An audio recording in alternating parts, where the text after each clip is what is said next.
필쌤TV 구독자 여러분 안녕하십니까? 머니트레이너 필쌤입니다. 오늘 이 시간에는 지난 시간에 우리가 200만원대나 300만원대 직장인이 생활비를 어디에 어떻게 써야만 우리가 현실적으로 1억 만들기 저축을 할 수 있을지 그 부분에 대해서 말씀드렸죠. 오늘은 말이죠.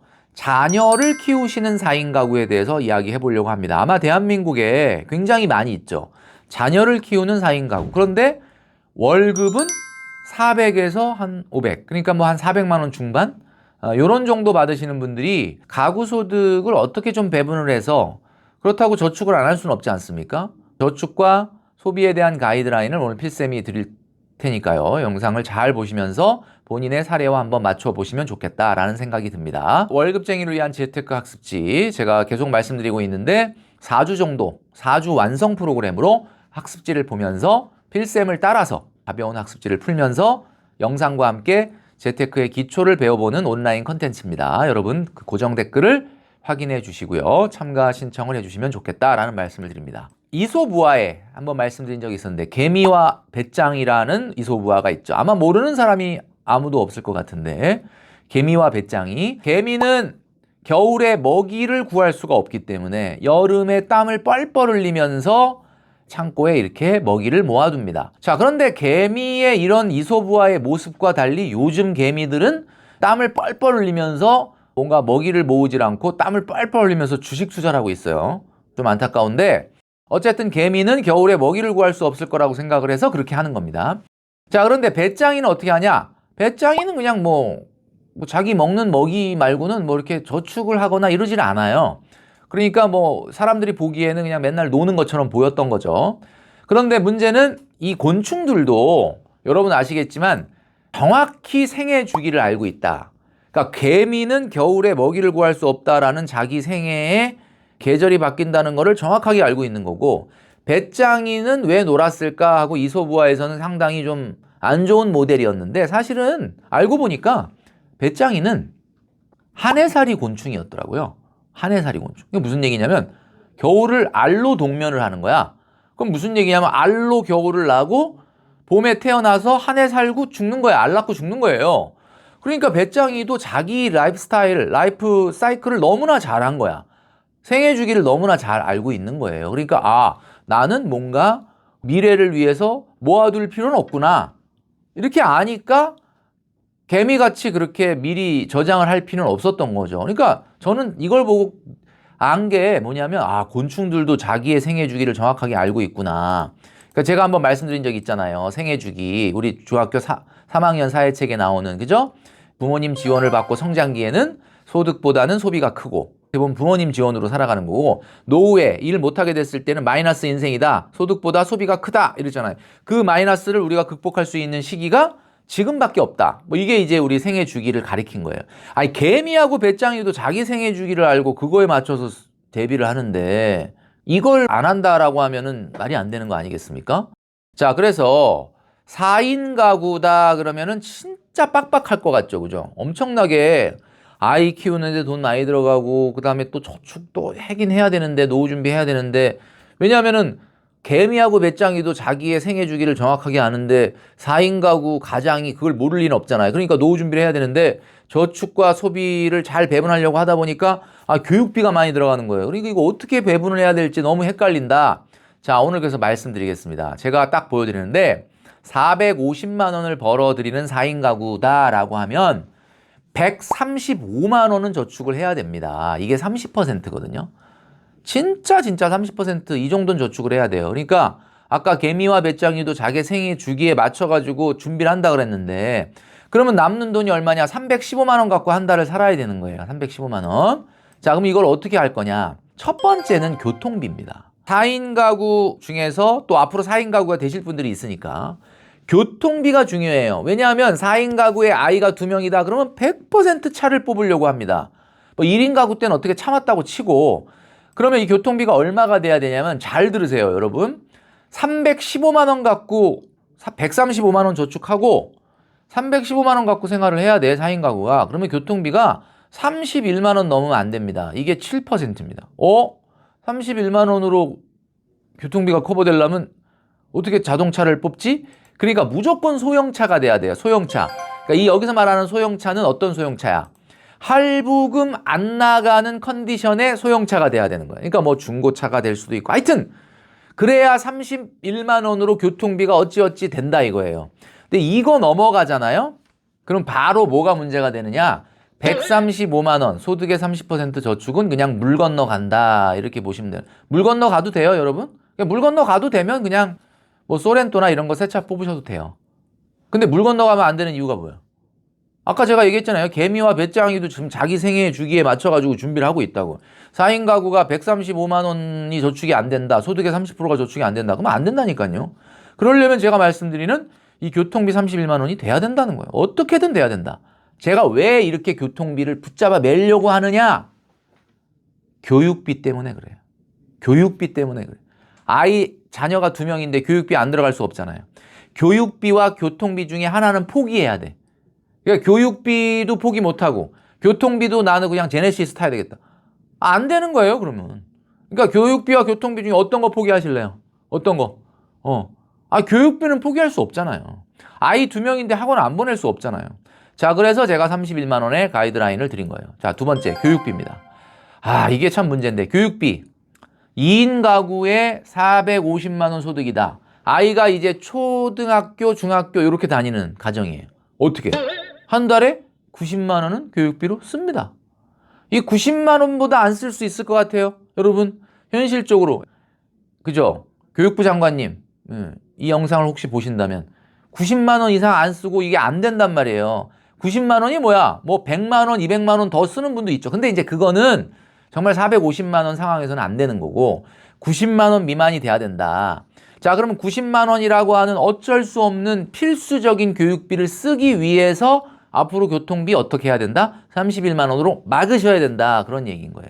자기주도 학습이라는 게 되게 중요해요.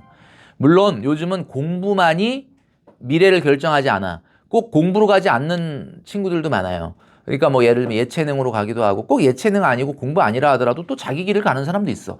그런데 중요한 건 대다수의 많은 사람들이 이제 공부에서 승부를 걸어야 될 상황이야. 근데 공부에서 가장 중요한 건 자기주도 학습이에요.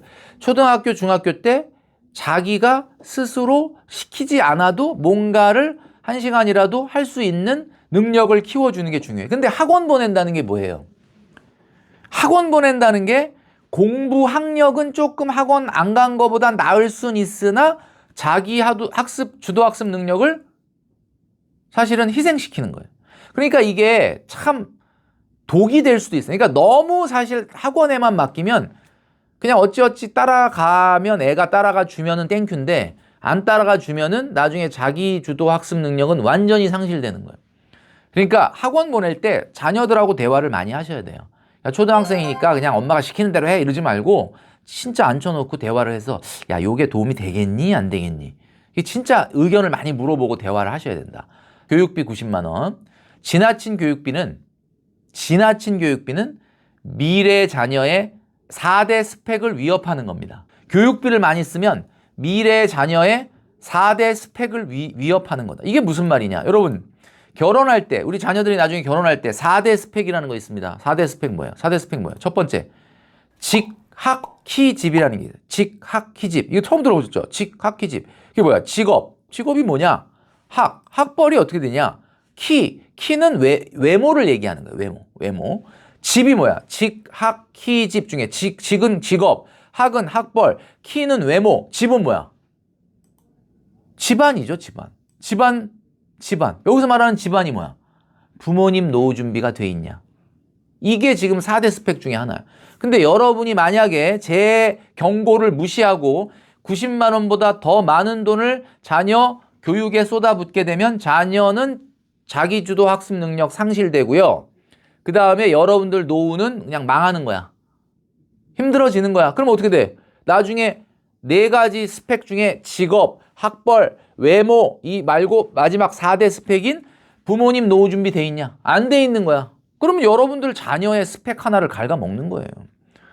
굉장히 중요한 얘기입니다, 여러분. 그래서 교육비는 밸런스가 중요하다. 자기 주도 학습을 해치지 않는 범위 내에서 하셔야지 자기 주도 학습이 완전히 상실되는 학원에만 의존성이 있는 교육은 안 된다. 뭐 불안하니까 그렇게 하시겠지만 안 된다는 거예요. 자, 세 번째, 주거비입니다. 주거비는 45만 원 미만이 돼야 돼요.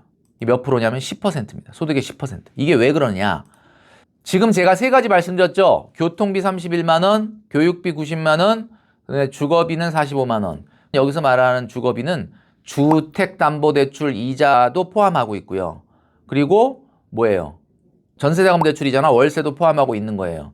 450만 원을 벌어서 135만 원 저축을 꼭 필쌤이 해야 된다고 했으니까 135만 원 빼고 166만 원을 썼어. 지금 여태까지 말씀드린 게 다 166만 원이에요. 그러면 요거 남는 금액이 얼마냐면 149만 원이야. 그럼 149만 원 갖고 식생활비, 쇼핑비 쓰고 계절 지출까지 써야 돼. 와, 불가능한 건 아닌데 4인 가구가 식생활비와 쇼핑 119만 원으로 될까? 아, 이게 뭐 되는 분도 많이 보긴 했는데 이게 쉽진 않죠.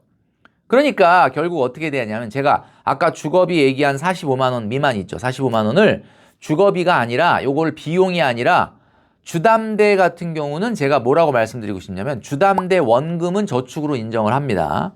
135만 원에 들어가는 거예요. 그리고 주담대 이자도 조심스럽긴 한데 저축으로 인정을 하겠습니다. 이게 무슨 얘기냐면 앞으로 집값이 오른다고 가정을 하면 집값이 앞으로 막 내린다가 아니라 앞으로 조금이라도 오른다고 가정을 하면 어때요? 주담대 이자도 저축으로 인정. 그러면 여러분 어떻게 됩니까? 그렇게 되면 어떻게 되죠? 1인 가구가 450만 원인데 소렌토 뽑았다. 그러면 그건 적절한 거죠. 1인 가구인데 소득이 450. 소렌토 뽑아도 되죠. 그런데 만일 4인 가구가 월 450만 원인데 소렌토로 신차 뽑으면 어떻게 되는 거야? 제가 한번 말씀드린 적이 있었잖아요. 그 비용들을 제가 쭉 뽑아보니까 월 146만 원이다. 그러면 그냥 월 마이너스 100만 원 나는 거예요. 135만 원 저축하라고 했더니만 마이너스 100만 원을 내고 있어. 그럼 어떻게 되는 거야? 135만 원 저축하라고 했더니 마이너스 100만 원 내고 있어. 그러면 10년이면 한 달에 235만 원씩 마이너스가 나는 거니까 10년만 지나도 이 집은 빚이 3억이야. 지금 그런 노후를 지금 생각하시는 건 아니잖아요. 제가 아까 얘기했잖아요.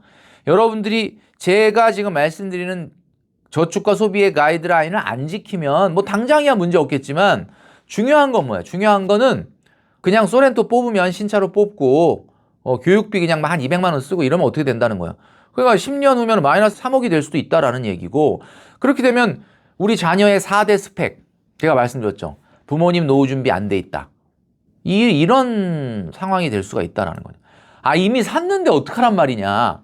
제가 말씀드렸잖아요. 성공하는 자는 실수하지 않는 자가 아니라 실수했을 때 돌이키는 자다라고 말씀드렸죠. 그러니까 교통비는 31만 원 7%여야 되고 교육비는 90만 원 미만의 20% 이내여야 되고 주거비는 45만 원의 10%인데 요거는 주담대인 경우는 면제시켜 주겠다. 요거는 원금 이자 다 저축으로 인정해 주겠다. 그러면 저축으로 간주해 주면 이거는 이제 더 이상 주거비가 아닌 거고 비용이 아니라 저축이다. 그러면 450에서 135 빼고 이 121만 원 쓰면 얼마 남는 거야? 194만 원 남는 거예요.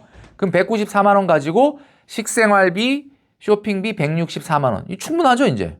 4인 가구. 식생활비, 쇼핑비 164. 그리고 이제 계절 지출 비용 30만 원 쓰시면 된다. 라는 결론이 나오게 되는 겁니다. 왜 제가 교통비와 아까 교육비를 붙잡아 매야 되느냐? 주담대를 저축으로 인정을 해주더라도 4인 가구가 194만 원은 있어야 생활하는 거 아니에요. 그러니까 그게 되려면 135만 원 저축도 지키고 현실적으로 소비를 하려면 소렌토 뽑으면 안 된다. 소렌토가 4인 가구가 타기 딱 좋은 패밀리카인데 소형차 좀 뽑고 교육비도 90만 원 이내로 어떻게 좀 붙잡아 맬 수 있는 노력이 필요하다. 이게 돼야지만 여러분들 그 미래의 자녀분들의 4대 스펙을 지지 않게 되는 여러분이 될 수 있다. 이런 말씀을 오늘 드리게 된다라는 거죠. 제가 이런 말씀 드리면 그래요. 다들 이러고 산다고요? 아 근데 뭐 이론적으로는 말이 맞는 말이지 필쌤 말이. 근데 다들 어떻게 다 이러고 살아요 그냥. 이게 다 그냥 평범하게 사는 거예요. 이렇게 얘기하신다는 거예요. 아니 여러분 필쌤 TV를 보시는 여러분 평범한 미래를 원하시는 겁니까? 그냥 평범한 그냥 누구랑 다 똑같아지는 미래? 여러분 평범한 미래를 꿈꾸지 않고 여러분 사실 비범한 미래를 꿈꾸고 있지 않아요? 비범한 미래를 꿈꾸면서 평범한 행동을 한다는 건 이건 무슨 말이냐? 평범한 행동을 하면서 비범한 미래가 오기를 기다리는 것은 이거 정신 나간 겁니다, 여러분. 나폴레옹이 이런 말을 했거든요. 지금 나의 불행은 언젠가 잘못 보낸 시간들의 보복이다. 이런 무서운 말을 했어요. 제가 국민 영수증에 가서 이런 말 했거든요. 지금 나의 텅 빈 통장은 언젠가 잘못 쓴 영수증들의 보복이다. 이런 얘기는 여러분들의 미래를 그렇게 만들고 싶지 않다면 지금 우리는 평범한 미래가 오는 걸 기다리는 게 아니라 비범한 미래를 기다린다면 여러분 행동이 비범해지셔야 됩니다. 자, 오늘 4인 가구의 저축과 소비에 대한 가이드라인을 드렸는데 여러분 참고하셔서 비범한 행동을 하시기를 바라겠습니다.